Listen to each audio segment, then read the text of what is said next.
AP హైకోర్టులో Chandrababu lunch motion petition దాఖలు చేశారు. చంద్రబాబుతో పాటు లోకేష్, నారాయణ, అచ్చెన్నాయుడు కూడా తమపై నమోదైన కేసుల వివరాలు బహిర్గతం చేయాలని పిటిషన్లో పేర్కొన్నారు. పిటిషన్ విచారణకు స్వీకరించింది హైకోర్టు.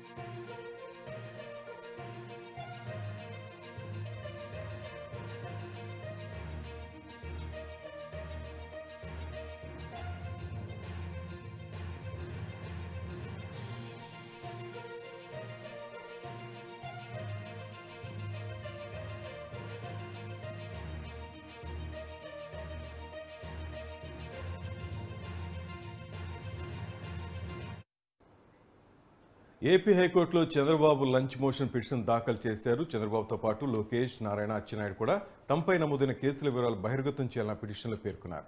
హైకోర్టు కూడా ఈ పిటిషన్ను విచారణకు స్వీకరించింది. మరిన్ని అప్డేట్స్ అమరావతి నుంచి మా రిపోర్టర్ ప్రసన్న అడిగి తెలుసుకుందాం. ప్రసన్న, చెప్పండి. శ్రీనివాస్, ఏపీ హైకోర్టులో Chandrababu, Lokesh, Narayana lunch motion petition ప్రధాన కారణం ఏంటంటే రేపు నామినేషన్ చేసే టైంలో వాళ్ళ మీద ఉన్న కేసుల వివరాలు బహిర్గతం చేయాలి. బహిర్గతం చేస్తే కనుక నామినేషన్ లో ఎలాంటి ఇబ్బందులు లేకుండా ఉంటాయనే యాంగిల్లో వేయడం జరిగింది. దీని మీద మరి కోర్టు ఏం చెప్తుంది, రేపటికి ఏమైనా వాయిదా వేసే అవకాశం ఉందని చూడాలి. ఎందుకంటే నామినేషన్ వేసేటప్పుడు ప్రతి అభ్యర్థి కూడా తమపై ఉన్న కేసుల వివరాలు తప్పనిసరిగా చెప్పాల్సి ఉంది. ఒకవేళ కేసులు ఏమైనా దాచిపెడితే కనుక మళ్ళీ తర్వాత అది స్క్రూటినీ జరిగేటప్పుడు ఇబ్బందికర పరిస్థితులు వస్తాయి. కాబట్టి ఆల్రెడీ గతంలో చంద్రబాబు డీజీపీకి ఒకసారి లేఖ కూడా రాయడం జరిగింది, తనపై ఉన్న కేసుల వివరాలు పంపించాలని.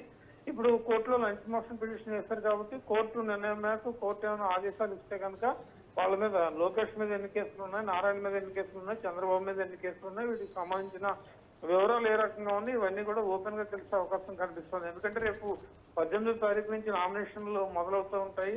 19, 20లో మంచి డేట్స్ ఉన్నాయి కాబట్టి కొంతమంది ఆ టైంలో నామినేషన్లు వేసుకోవడానికి కూడా రెడీ అవుతున్నారు. కాబట్టి ఈ వివరాల కోసం పిటిషన్ వేయటం జరిగింది. Srinivas, thank you Prasanna.